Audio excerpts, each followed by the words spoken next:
Ooh, The man, the myth, the legend. I should be saying that about you. How's everything going, man? Not too bad, man. Hey, I dig the backdrop. Very nice. Thank you. Thank you very much. Yeah, put a bunch of random stuff back there. It's Mhm. been built up over the last few years, but Mhm. hey, man, like yours as well. Books in the back, you can never go wrong. Hey, that's right. That's right. But yeah, man, thanks for jumping on with me. I think it'd be helpful for the community to see different perspectives and hear some questions answered that they have. That's why I wanted to bring you on because you were one of the first people that came to mind. Awesome. Well, it's great to be here and I appreciate you having me on. Yeah, I'm looking forward to it. One of the main things I wanted to just ask you is, obviously just hear more about your story and where you came from and kind of how you got into this industry, man.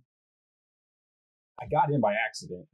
I actually was working in the body shop world for a while, and somebody working at the mechanic next door kept asking me to come to this meeting about this business opportunity. And after a while, I decided to go. It was turned out to be network marketing. It was an MLM live event at a hotel, and that was the first time I was ever introduced to sort of working for yourself or having a side hustle.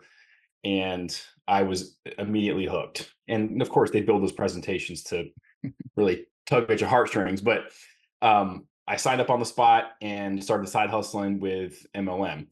And fast forward about 2 years, wasn't having a whole lot of success with that, and eventually thought that the way to have success is with it was to quit my job. So I quit my job and then went into network marketing full time. Give that about another 8 months. I'm still not not doing well at all. And I came across an ad on Facebook of a gentleman who is to this day dear friend, um, who was a has who had been a MLMer for a long time and eventually got tired of the poaching friends and family and reaching out to everybody in your personal network and trying to sell them something, like most of us do. It's really kind of the biggest downside of network marketing. And so he had figured out how to pitch the network marketing opportunity to a cold audience using digital marketing. And so I bought his program and learned how to run ads and started to build the business that way. Well, I met a sales rep who was selling lead gen to attorneys, and we became friends. And I fizzled out of MLM completely. And that sales rep introduced me to a recruiter. A lot of people may know him. Moose Reed is his name. This is a little over 3 years ago, and he hooked me up with a couple of sales rep offers on some different campaigns. And then after a couple of those, he asked me to come work with him, and that was January of 2021. And then fast forward again, I was with Moose and coaching sales, Mike Mark for a while. Then I was with the Welch brothers for a while. And then I was with another recruiting agency that David Melman and Nick Elliott run. And then March of 2023 is when I started branching out and doing my own recruiting. And then, here we are to today. Yeah, there's a lot of transferable skills from network marketing to just being a full-on recruiter. A lot of that's the same stuff. You're just not having to reach out to friends and family. Yeah, exactly. 100%. um, what how do you like stick with sales recruiting in particular? When you say stick with it, like, what do you Yeah, mean? I mean, you could have branched off into all types of different recruiting. People are looking for copywriters, people are looking Mm. for marketers in all types of industries. Why sales? Is it kind of just, hey, you got in it and just never left, or did you consciously make a decision to, go all in on sales recruiting when you launched your own thing? Well, when I started with first agency, that's what I was recruiting for, was sales roles, and that's what I was doing with the Welch brothers as well, and then with the third agency I was with. So it's one of those things. That was what I was hired to do, and I just kind of stuck with it because I You know know how to that do it. space, and really had no reason to look elsewhere because it's such a popular role that needs to be filled. It's also a very high turnover role for a lot of factors that maybe we'll touch on later. But so there's always a constant need for um, salespeople. So Hmm. Hmm. Well, when it comes to just like this industry as a whole, I mean, it's been growing fast lately. mhm. A lot of people are getting into, especially just like the coaching space. A lot of people are, wanting to bring on closer setters. That role has just really opened up over the last like 2 to 3 years. It was kind of like a unspoken thing. People didn't call it closer. You were just kind of on the Hmm. team as like an advisor or something. But Hmm. now it's like its whole own thing. Where do you see it going over, in 3 more years, 5 more years? What do you think that looks like? I don't think it is going to stop anytime soon. When I zoom out and I look at how the traditional schooling system is set up, it's way behind. And that it worked in during, it was really born out of the industrial revolution to pump out factory workers that really just knew how to do one very simple thing with assembly lines and all that jazz. But now if you look at how long it takes to get information written down, put into curriculum, into the schools and in front of students, by that point it's out of date. And we're to the point now, we used to replace knowledge every 1,000 years. Now we're to the point we're replacing it every couple days. So traditional universities and colleges, they just can't keep up with innovation and the tech boom, not to mention AI, just all blockchain, all the things that we're compounding on ourselves. We're at the base of that hockey stick curve, I think, in a lot of ways. So I think that the way that we learn is going to continue to pivot more towards the model that many of the companies within this coaching space or e-learning space, info product space have adopted. And rather than spending $120,000, which is the average amount of student debt that kids have when they get out of college, you can spend a tenth of that and learn the one skill that you're actually interested in, instead of this messy conglomeration of um, you know, basic fundamental things that you may or may not need when you get out to the real world. I have a degree, and I'm thankful that I got it because it was what allowed me to get my first job. But I use approximately 0% of what I learned in college. So college did not set me up for anything entrepreneurial whatsoever, not a single iota. So, in that sense, I think it's going to continue to grow as more and more people are realizing that the traditional schooling route is really doing them a disservice and is a complete and utter failure in many, many respects. Now, there's certain industries that I think it can still work for, but generally speaking, I think more people are going to continue to turn to the online space, because it is at the tip of the spear with being able to innovate quickly, adapt to the changes, pay attention to the trends that are happening with different niches and markets and industries. So, in a very broad sense, I think that's where the space is going. It's going to be a better version, a bigger version, a more institutionalized, organized version of what it is now, as companies that do well continue to take more and more market share, and those that decided they wanted to take the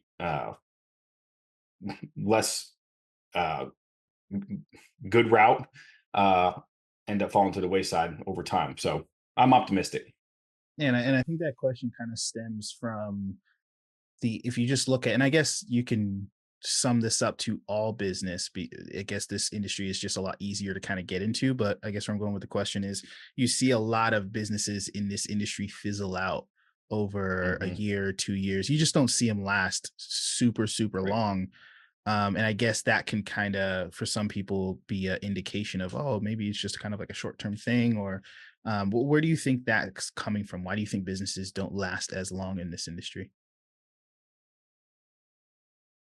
Well, when you look at businesses in general, they have a high failure rate as it is. Depending on who you ask, I'd say it's anywhere from 65 to 80-ish% of businesses don't make it past the first 5 years. And a majority of the space is made up of a lot of startups. Even if you look at the guys that have been in the space for, well, I mean, side note, Facebook hasn't even been around for that long. If you think about it, it's Yeah. 2 decades. So the space is relatively young in and of itself. But if you look at OGs, if you will, they're not still singing the same song. They have absolutely changed what they're offering to the marketplace at least once. And many times they've changed it a lot, and that's because they've had to. So You could even say that they're new businesses, just same people behind it. So I think in some ways, paying attention to trends is something that a lot of people don't do. They're not looking at where the puck is going to be. They're reactionary and they're looking at um, what is working, but they're looking at what's working based on data that is not relevant, is not current. Because those companies, they've spent the last 3, 4, 5 years building that. And so now you're looking at trying to catch up to them. Well, you still have that learning curve. You still have that growth period that you have to get through. So by the time you're to where they are, they're going to be on to the next thing, and they're going to continue to smoke you. So I think people there is an element of first mover advantage in the startup world, but I don't think that tells the whole story. I do think there's another element to um, putting people over profits. I think too many people are getting sucked into shiny object syndrome and are focusing way too hard on the money. And I think there's this big narrative around building a business and being an entrepreneur, or being a 1099 contractor, that type of thing. That it's easy, and it's nothing but it's not easy at all. In no way, shape, or form is it easy. It's incredibly difficult. Less, and I looked at this yesterday. The roughly 10 to 15% of at least the US is entrepreneurial. The rest are employees. So 10%, 1 out of 10 people is an entrepreneur. So, and I'm not saying that's either good or bad. I'm just saying very small percentage of the people, at least in the US, are entrepreneurial. And so, coupled with the fact that I don't think people come in with the right expectations, I don't think people have there's a lot of reasons. I don't think if people have a big enough why, they fizzle out because there's not, like, when you're chasing money, you're only going to get so far. Like, I got into this space because I wanted to be home with my kids, which I didn't even have yet. Now I have two of them now, and they've never been around a dad that has had to go to the office. Now, is going to the office bad? No. Do I miss the office in some ways? Yes. I miss being around other people. Gets kind of lonely when you're working for yourself, by yourself, in your office, at the house. But each why has their own consequences, and some of them is just stuff you have to deal with because you chose. This is what I chose.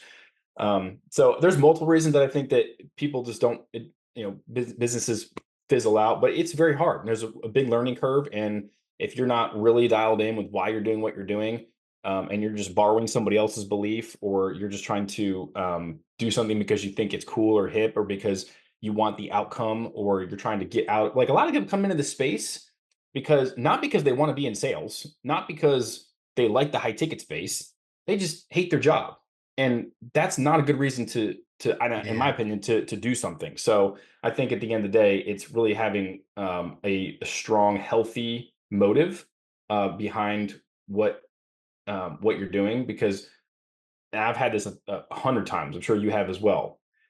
You have those days where everything sucks, and you sit there and you're like, should I be doing this right now? Did I make the right call? Should I go back to corporate? Do I even belong here? All those questions you start asking yourself, and it's like, you know, I'm a man of faith, so a lot of prayer goes into those days. But at the end of the day, what's going to sustain you through those difficult times? It's easy to be happy and joyful when everything's going well, but what about when it's not? Are you just going to give up and quit, or are you going to continue on because you know why you're there?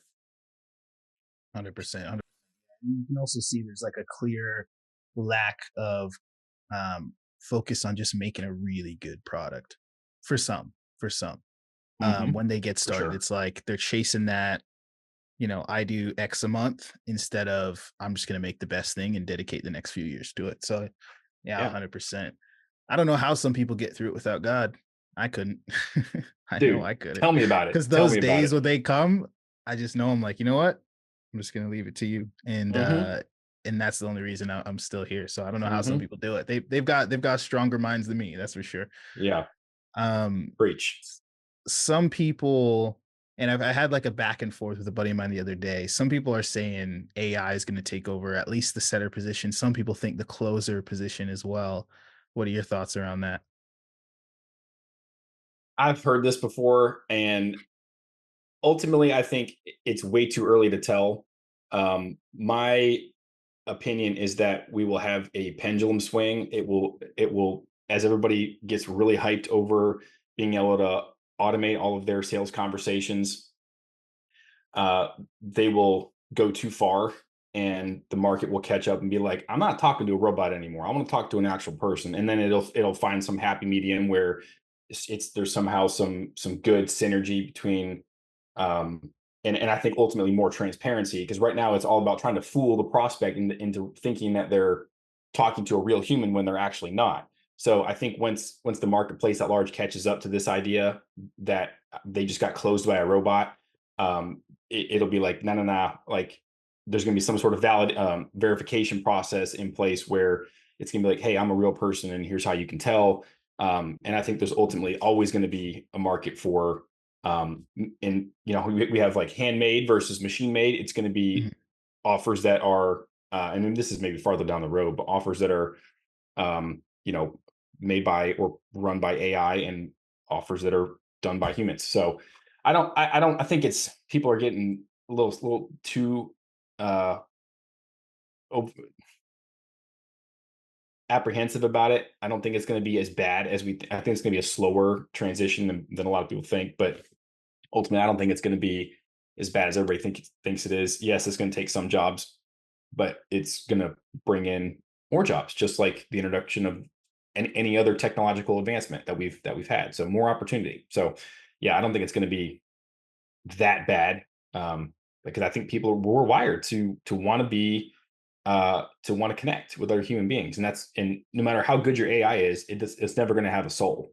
And that's one thing that Yeah. you can't replicate, you can't duplicate. And I actually don't think it's going to be able to duplicate intuition very well. And maybe that's short sighted, but I find it hard to believe that you're going to be able to give a gut to a robot, which is largely how I make a lot of my decisions in business. As hippy dippy as that might sound, like just going off of you know your intuition, I think is largely undervalued. I don't think it's something that AI is going to be able to replicate very well, if at all.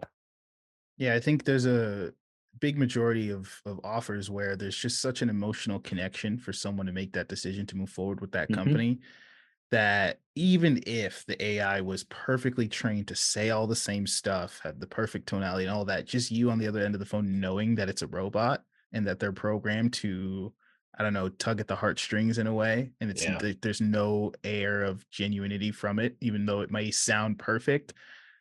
I just don't see it being able to be enough to take over everything and be like, well, closers are done, position's gone. agreed. Yeah.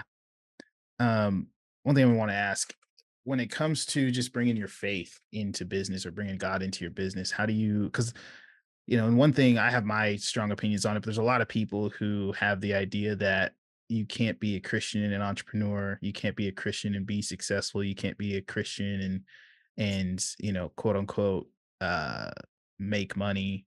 How do you bring God into your business, and what are your thoughts on those kind of things? Well, for me, my my faith is it's the foundation of everything that I do. So, or at least it needs to be. And then, despite the times that I veer from that, it's that's those are the exceptions, obviously. But um, when I sin, is what I mean. But um, with it being the core of my being, it permeates through everything that I think, say, and do. And the problem that I have run into multiple times is looking at, okay, well, I know what needs to be done to glorify the Lord. Okay, yes, I mess up sometimes, but ultimately I know how to bring him glory and honor and obey. And uh, the issue that I run into is, well, not everybody's like that. And I regularly wrestle with, okay, doing business with people that I don't agree with, or that clearly are have no interest in doing the right thing, much less doing it for God's glory. And the verse that I continue to always come back to is to be in the world, not of the world. And when Paul talks about not being, uh, not tethering yourself to the world, he's not saying don't interact with the world, because if you didn't interact with the world, you'd have to leave. So there's some line there where we are supposed to be interacting with the lost, to be able to preach the gospel. And I think there's also this misnomer that if you're a Christian, then and you want to preach the gospel or you want to help bring people to a saving faith, that you've you've got to be in official ministry, and that couldn't be further from the truth. Like, we're all part of the body, and the hand is not the same as the foot, and the head's not the same as the shoulder. So we all have a place, and I think where God has us is where we need to double down and do whatever we can to bring Him the praise and edification that He deserves. Um, so it's hard, and plus, in like in this space where everything's all about manifestation and this hippy dippy, like the answers are inside of you and you just have to dig through and figure it out, and like self development, like it's all sinful at the end of the day. It's not the answer, it's man's answer to try to fill the void that only Jesus can fill, only the Holy Spirit can fill.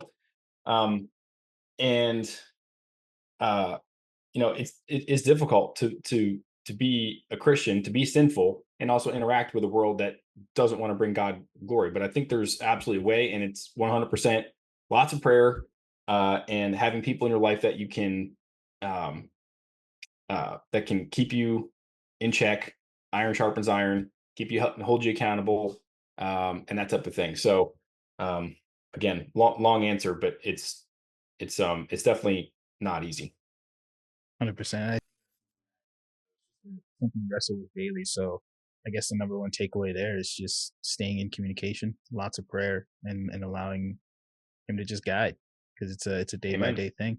It's a day That's by day right. thing. No, amen to that. Now I want to get into some of the things that a lot of people in the community wanted to know. Some of the more recruitment side of what you do. One thing that the community really want to know was, what are some of like the main things you look for or businesses looking for when selecting talent?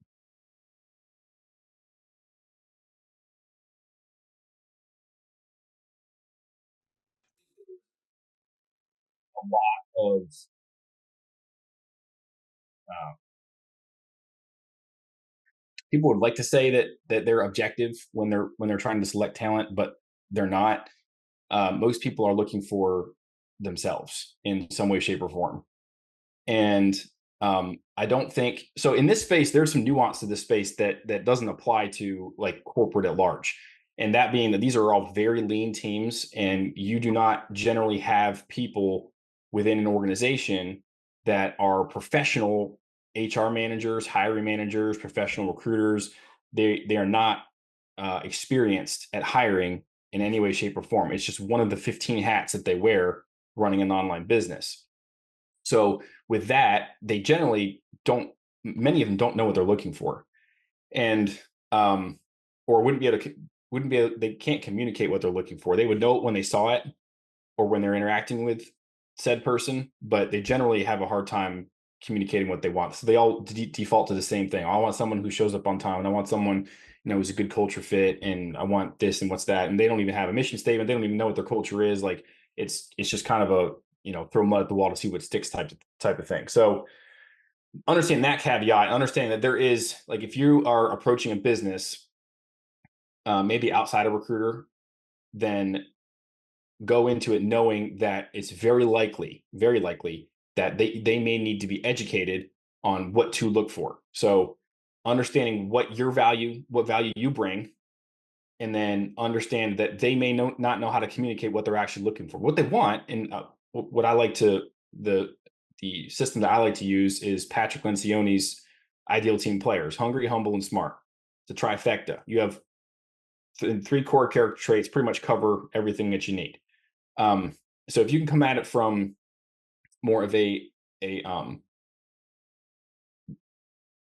character and value perspective, rather than, and soft skills is what we're talking about, not hard skills, because a lot of the guys they're hiring, they're like, okay, look, here's what I want. I want somebody who's sold XYZ, who's got 5 years experience in sales, and is this XYZ demographic.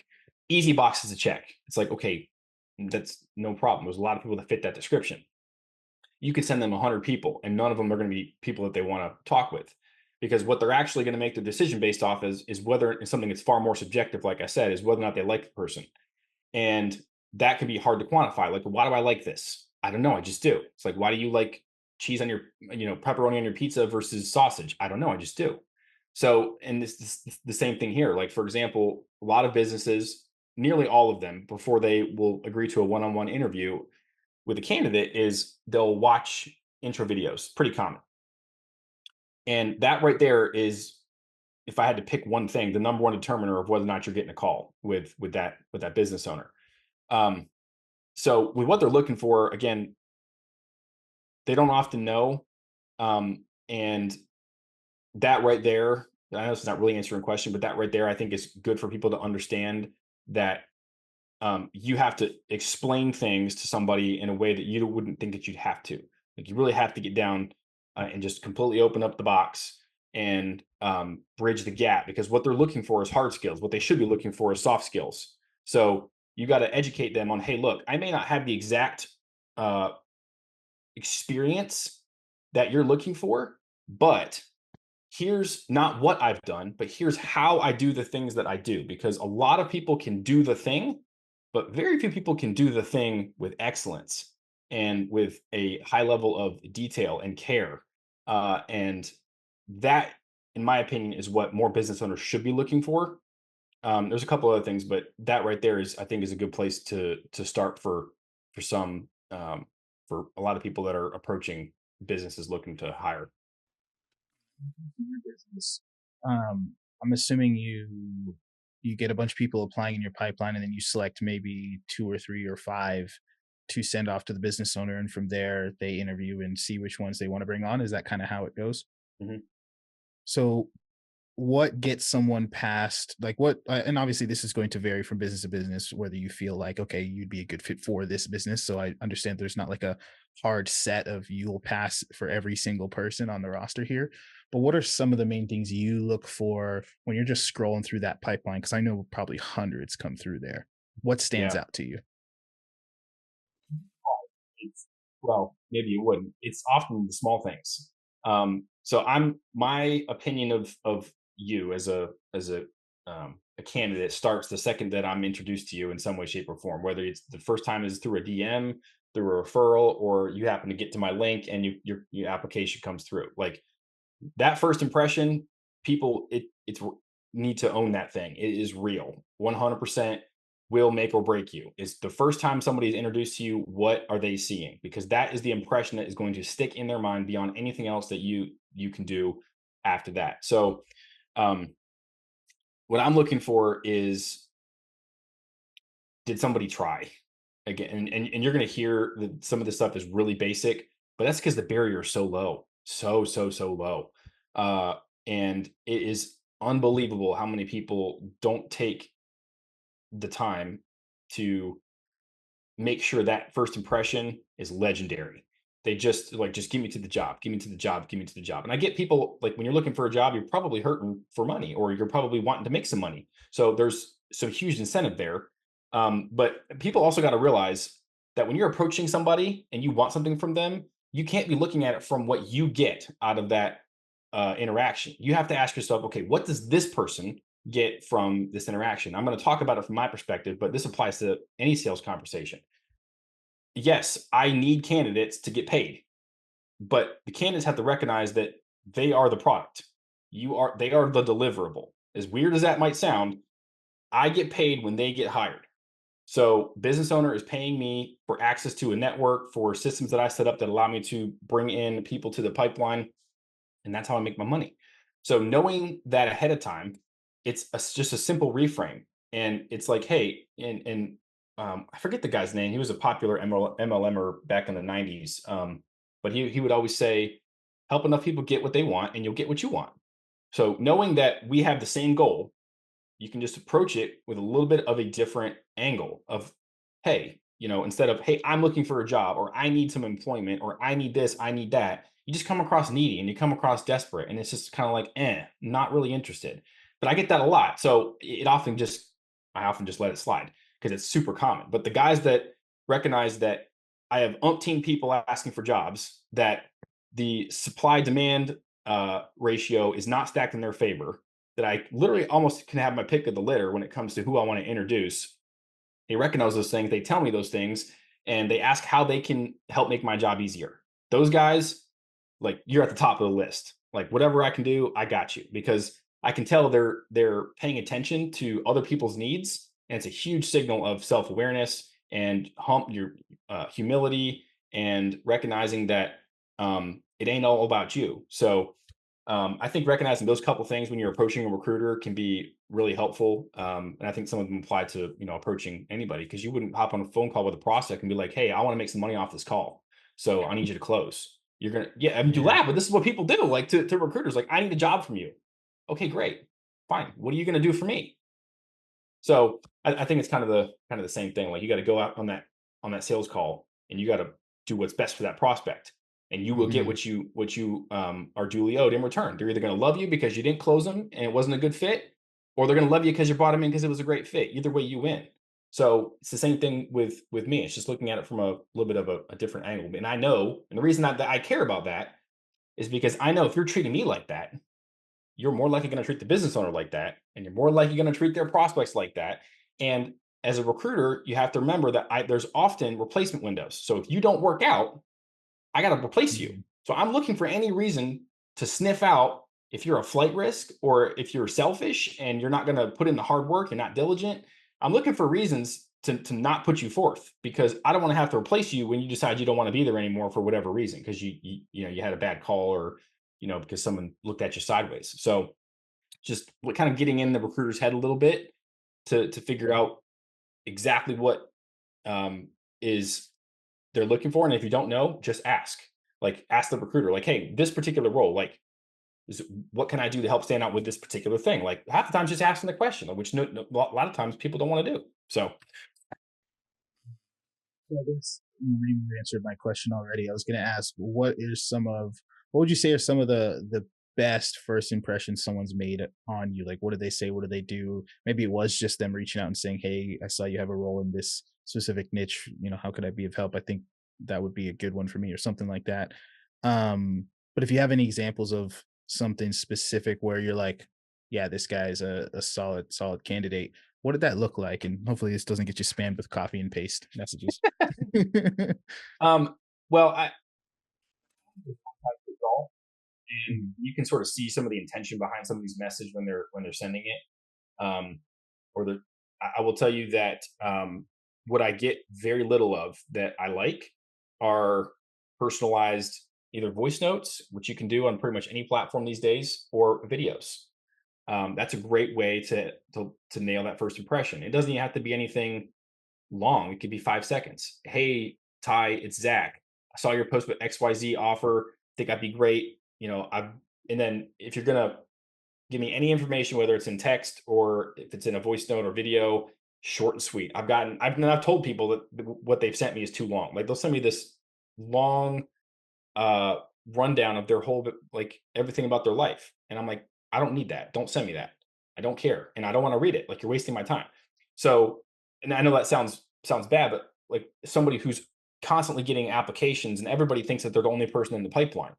And and um so recognizing that high level, short and sweet, top shelf details are all I want to know. And I have my intro video. Uh, what do you call it? I'm drawing a blank on the word. Intro video recommendations for what to Yeah, like say. framework. Yeah. Framework. Thank you. Set up with four things, and it's how long you've been in sales, what have you sold, uh, and I'm drawing a blank on my own video. How long have you been in sales? What have you sold? How much have you sold? And what does a business owner get when you hire me? And that right there is a really good framework that covers almost every basis that anybody who's ever going to watch your video cares about. And you can do all that in 2 sentences. At least the first three you can do in 1 sentence. So whatever you say to a recruiter, that's not as important. It's more about the intention behind it. But it's super short, and it's getting straight to the point. It's like, give me the reason that I should continue this conversation with you. Don't drag me on. Don't ask me how my day is going. I'm trying to hire and fill a role. Company's breathing down my neck. Like, "Hey, you got somebody for me? If you're the guy for the job, then let me know that I should pay attention to you rather than the other 99 people that are in my inbox." So, um, That's what I'd say to that. I have a 1 minute video kind of intro video framework, and it's pretty much almost exactly what you said there. And one thing I've really stressed to people, and I'm like, I've worked with recruiters in the past, just passing them off, coaching them in sales and passing them off to the recruiter, and I've watched these guys watch the first 10 seconds and click off. So I'm like, you Yep. got to nail that first 10 Mhm. seconds. And even just hiring for some sales teams that I've managed, first 10 seconds, I've made my decision. So I always tell them you got to get to that track record, that why should they care, as soon as possible in those 10 to 15 seconds. So it's good to hear 100%. that that's kind of what you look at as well with there. Yep. That's awesome. What would you say are like some of the struggles you face as a recruiter in this industry? Well, you'd be so from the candidates, 500 people that I have to follow up with, uh, whether it's during the interview process or after they land the role. Like I don't even find out from them they've landed the role. Like, oh yeah, I forgot to tell you. Really? So again, it's just showing some care and concern for the effort that somebody else put forth, and that goes a long way. And you know, again, it just always comes back to the small stuff. Just thinking about other people before you think about yourself. And if you're in a position where you are having a very hard time doing that, then you need to figure out how to get out of that position to where not playing, um, where you're not behind the eight ball, whether it's financially or you're just overly stressed, like, and you're not able to give to other people. That you need to figure out how to get out of that because that's a problem. That goes beyond just, oh, I forgot. Um, but most people don't follow up with me. I have to follow up with them. I even have automations in place to make sure that I'm up to date on where things are at. But so you can't over communicate with, at least with me. You're never going to hear me be like, "Oh, why'd you give me that update?" I'm like, "Okay, great. I'm up to date with where you're at. I know what the conversations you had with the business owner, because I don't always hear it from them either. Especially if they're interviewing, like if it's an agency and they're interviewing a bunch of people. Like I don't get a play by play for every single candidate, but letting me know like, hey, I had the call. Here's the next steps, um, and here's when we're going to talk again. Or hey, it didn't work out. Did you get any feedback on your end? Here's what I learned. Whatever it is, that stuff's really helpful. Um, so again, just simple Hmm. communicating. More likely, or I guess want to, go above and beyond for that person or refer them to other places if it doesn't work out, because they build that relationship with you, or they take the time to be communicative with you.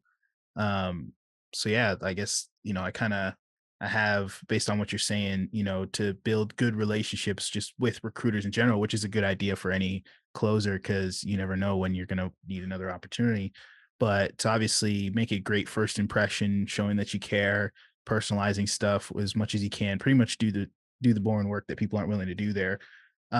Keeping them in the loop, make sure to over communicate everything, because obviously that's just making your job easier.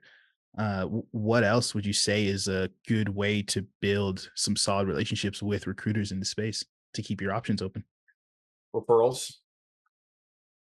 If you referring got, people over? yep, yep, that sends a big signal, especially if it's business owners. Like if you're working with a company, I have a couple reps that have sent me referrals, even a couple that I've paid out for, in some cases. So happy to make it a win-win if there's that. But that's just another way to stick out in somebody's mind.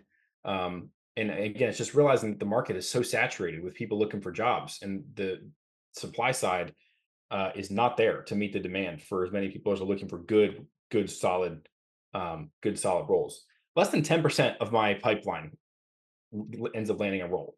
That's how few people actually who come in end up getting selected. So it's cutthroat. Like it is not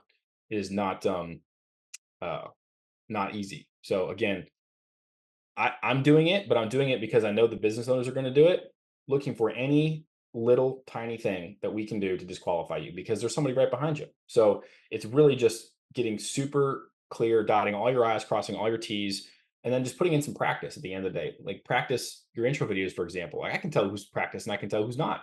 Just by even like you said, the first 5-10 seconds. And when I've done them in the past, I'll sit there, record. I don't like that. Record.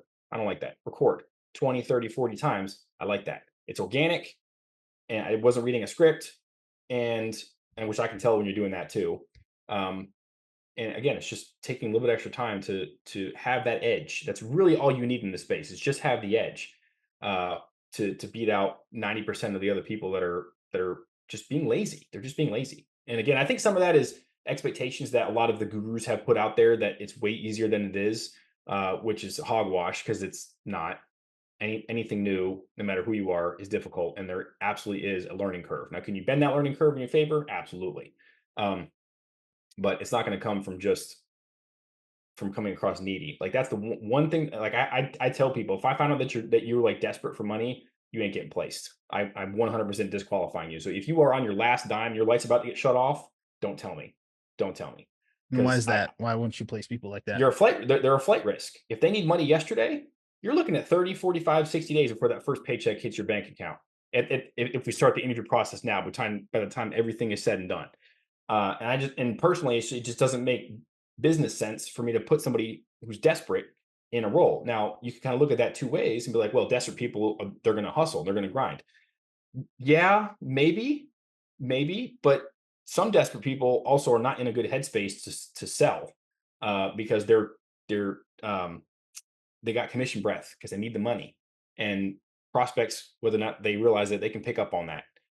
So it's being in a good headspace to be able to close a deal, which is again what's going to allow you to stick into the role longer term, which again keeps me from having to replace you. So So then in those cases, what should beginners that are trying to get into this space do? Because obviously there's not that many opportunities in comparison to how many people are looking for them, based on what you're saying here. And then on top of that, some are getting into the space because they want to make more money and they are in that situation.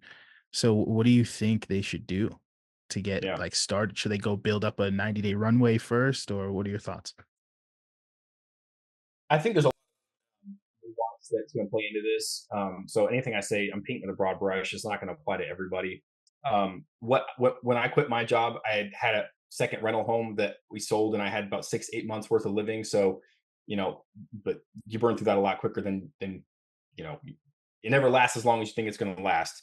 So I don't know if I necessarily recommend that. But I was in a spot that I could do it. It's just me and the wife at that point, and we were all in on doing it.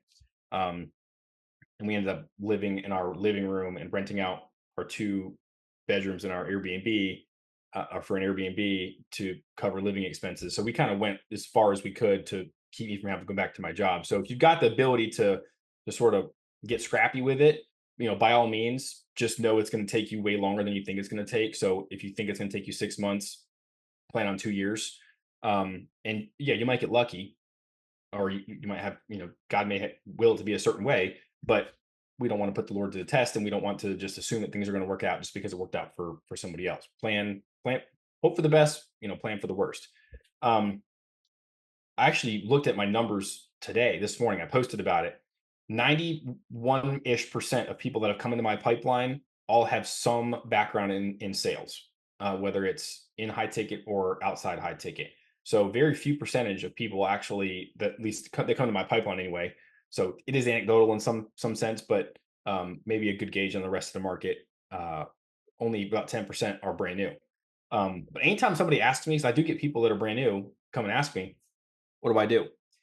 And they're looking at this. If you're new, you can't bring sales experience to the table, which these guys all want. Like we talked about earlier, they want sales experience, looking for those hard skills. Have you closed deals? Yes or no? So this is where some of the education is going to come into play.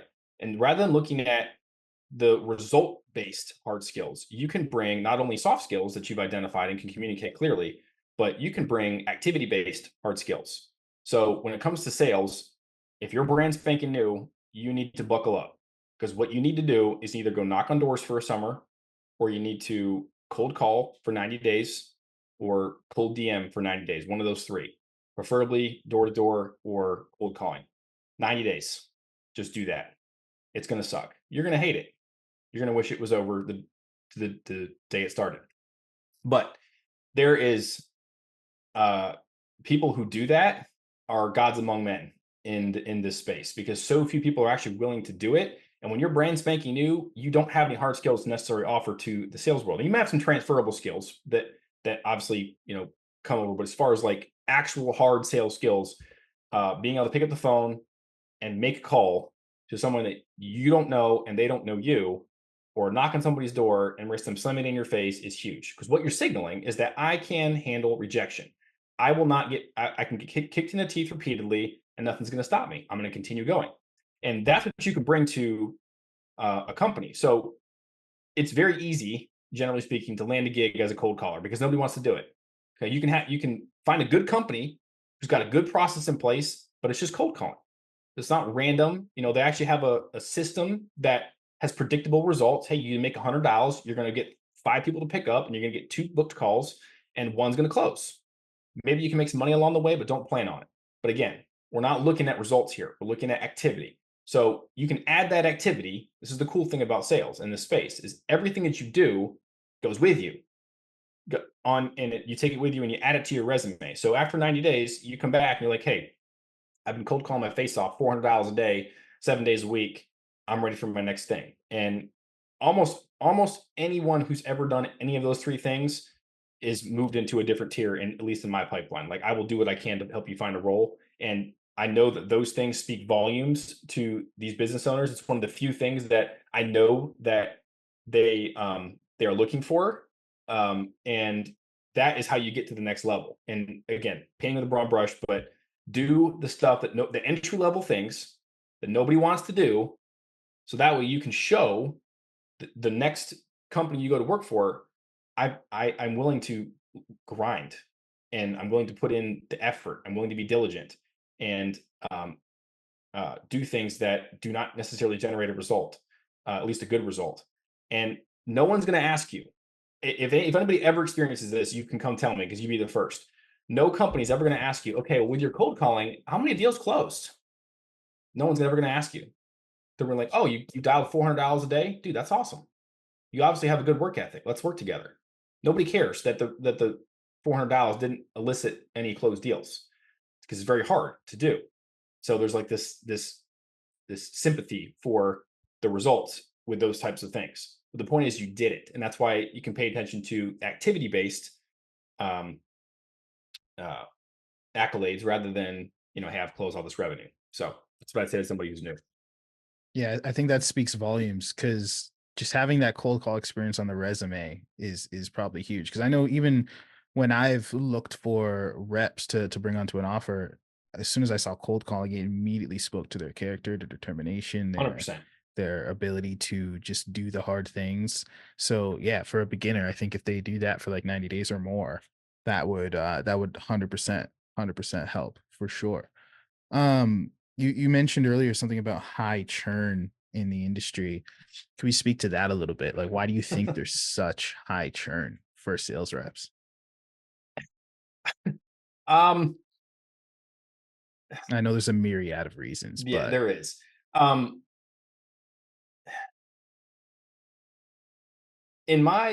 I'm gonna, with a contractor, sales rep, and a business, I put 80 to 90% of the responsibility on the business because it's their business. Some people don't necessarily see it the same way, but I put the burden of success on the company, not necessarily on the rep. Because if someone comes in, like you hired somebody to do work for you and they don't perform, like, okay, sure, we can say they didn't perform, but it's your responsibility, Mr. Business Owner, because you decided to bring them in, you managed them, you gave them the tools or lack of tools in order to succeed. So generally speaking, I am going to tend to lean towards making um, asking businesses to take ownership of the turnover. And it goes back to a little bit of what I was saying before. These guys are wearing a lot of hats and don't often have margins to support full-time copywriters, uh, advertising agencies, marketing companies, much less pay a sales guy. So I think when margins get tight, or because margins are often tight when you're in a startup, and you're often leveraged. Like I looked a stat up the other day. 86% of companies in the US make less than $100,000 a year. A year. So only 14% are making over 10K a month. So um, the fact that money's flying everywhere and everybody's making all of it, that's not true. This is a winner takes most environment. So ultimately, I think the business needs to slow down. I see people trying to hire way too quick without really sitting down and bulletproofing their process. And that's hard because you're wearing so many hats. But everybody's obsessed with scaling. And I can't tell you how many times I've seen a company scale too hard and break things. They think, oh, I'm spending $100 a day on Facebook ads and I'm generating 10 leads. So if I jack that up to 1,000, then I'll generate 100 leads. No, not necessarily. It's not always how it works. Facebook algorithm is very, very temperamental, and there's a learning element to it. It's not just press a couple buttons and it starts working. So ultimately, I think that the high turnover comes down to that. It's a lack of overall business acumen on the business owner side of just not knowing how to scale a company properly. Um, You've also got a lot of elitism, and you've got a lot of business owners that have something stuck way up where the sun don't shine. It's almost like it's a rite of passage to be a butthole as a business owner, like that you could do no wrong. So I see a lot of blaming sales reps for lack of performance when their marketing is garbage. And I can't tell you again how many times I've heard from a sales rep, the number one problem that sales reps will tell me they have with companies is um, bad leads or no leads. Bad leads being the number one. And so many of these businesses will just drive traffic without really knowing what they're looking at or how to dial it in properly and expecting the sales rep to close a deal. And then when they don't close a deal, they're like, well, you suck. And then all the sales training is born about how to objection handle, and that's meeting that's trying to solve a problem that we should never be trying to solve to begin with. We're solving a problem that bad marketing has caused. Bad marketing caused really cold leads that end up getting all of their nurturing and education from the sales rep on a 2-hour phone call. And then at the very end, when it's time to ask for the money, they don't want to do it. And so now we have all the sales training built around bullying the sales rep around and all this verbal ninjutsu or verbal ninjaing around how to get them to close at the end of the call, rather than making sure that prospect is like ready to, like, in my opinion, prospects should be more or less ready to buy when they get on the phone with a sales rep. It's just figuring out, okay, what package and more or less how to buy, not if we should buy. They should already be semi warmed up. That's the point of a lead. Now, if you have a process where the sales rep needs to be generating that lead, like you're maybe doing cold outbound or something of that nature, well, that's okay. But there needs to be a process, and there needs to be a targeted process to who the heck we're talking to here. And you got to pay them way more than 10% to do that. You're talking 25, 30-ish% if they're taking that lead all the way to the end, because they're taking over marketing's job. Mhm. So ultimately, I think it's and also we'll say one more thing to the sales rep side. Expectations. I think we're starting to get away from this a little bit, which is great. But for a while, and I'm sure you remember this, it was, be an inbound closer. Like your leads are hot and ready. They're ready to close. Show up, Um, take 6 calls, close 3 of them. exactly. And I came in 3.5 years ago, so maybe that was a little bit easier when the market was less saturated and a bit newer, maybe back in 2015 to 19 or whatever. But ultimately, if you look at the global financial environment, money is becoming scarce right now. And people are holding on to their dollars a little bit more than they were. They're also becoming a little bit more savvy with these ridiculous sales tactics, and they're just overall more with it. They're smarter. So, in my opinion, I'm seeing it getting hard. And I've talked to multiple business owners recently too that have said their show rates are coming down as well. So overall, it's just getting harder and harder in general to take people's money because they're holding on to it tighter. Um, but so sales reps need to recognize that this is not easy, and you come in and you are probably going to have to do things that are outside of your scope. If you want to survive in this space, just remember that you are in a startup environment, and startup environment means that the lines of where the scope of your work start and where it ends is blurred. It's not a hard line. So you may end up if you're a closer, you may end up jumping into the pipeline when a week of leads, there's a dip in the leads.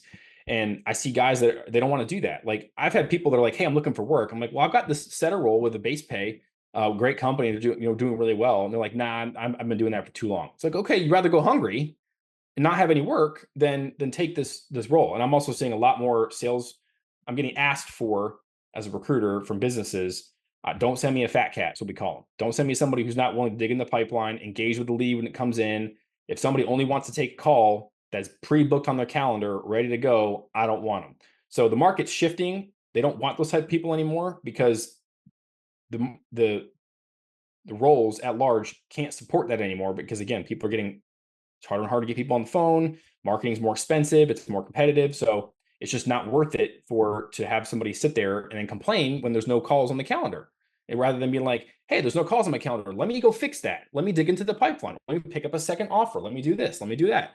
Hey, Mr. Business Owner, what can I do to help? Instead of being like, well, you're not feeding me, bounce around and do what I want. So it's on both sides, but if I had to pick the responsibility, 51% at least, business owners need to understand a little bit deeper how to run and grow a business and manage a team. So Yeah, I agree with that. There's a lot of overselling of offers, a lot of overselling of what's going on, but at the same yeah. time, and maybe this is partly, and well, I could say almost definitely partly due to a lot of the new like closing programs that are out, where that's the dream that's being sold is be a fat cat. It's an Hmm. awesome way to make 10, 20K a month is show up, calls come in inbound, and then you talk to them, they're pre-qualified, they're ready to buy, and away you go. Yeah. That's a lot of what gets sold. So yeah, no, that can definitely lead to a lot of churn. So I mean, yeah, I feel like you've given a lot of good advice to the brand new rep that wants to get into this. And from what it sounds like, obviously it's not easy. So I think the main thing someone would really need to do is establish that why. It's like, why are you doing this? Why do you want to get into this? Why, like, is this something you really want to do? Because it's kind of like a thing where you just got to commit, put in the work, commit a year, commit 2 years, and really build the skill, build a track record, and get on a great offer.